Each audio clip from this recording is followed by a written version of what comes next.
Pastor Dixon, it's good to be with you tonight. I won't be able to last too terribly long as I've got another commitment as well, but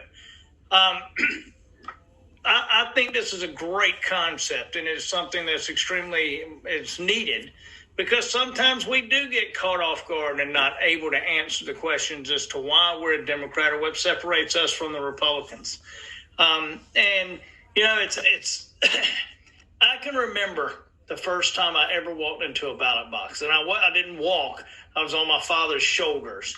And it was in a mill up in Anderson, South Carolina. It was the old box that some of you can remember, where you actually pulled the curtain. You walked in and you pulled the curtain so nobody could see into the box. But my father worked for the mentally ill and with the mentally ill for many, many years, and developed a community-based mental health care system in a tri-county area after he and my mother got their PhD. And you notice I said their PhD at the New Orleans Theological Baptist Seminary.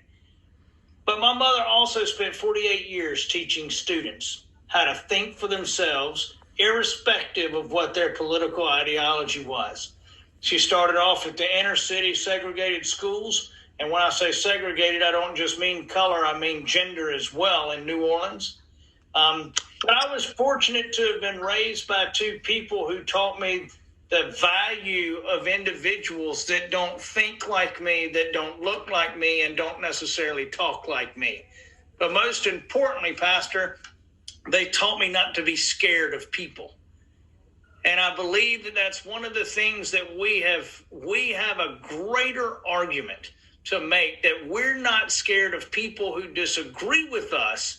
And that's why we have a big tent. And just this week, I had a conversation with a high school student who does not represent some of the values on a particular issue and some of his supporters. And I told them, I said, listen, who am I to tell you that you're 100% wrong or I'm 100% right? The fact is that I know Democrats who support your position in this state and in this country. I happen to not be one of those, but it doesn't mean I hate you, and it doesn't mean I want you outside of my party. The fact is that we have to be very careful that we not only talk about the differences of Republicans and us and our values, but most importantly, that we practice those values. I know, Pastor, you and I have had tough conversations in the past, but I've never been one to completely disregard anything you say. As a matter of fact, I've brought you into the party once or twice to try and meet with people that have had conflict with you. And that's what we're about. We're not the party of exclusion. And that's what I think most of us have to really, really understand, that it takes 2 + 2 to make 4. And the only way for us to get there, and I see Suzanne, who's running for the Senate, she understands that, politics is about addition, not subtraction. But you can still maintain a core value that everyone is important. Everyone has the opinion that has been influenced by the people in their lives. And that those opinions aren't to be disregarded. They're to be learned from and debated and discussed.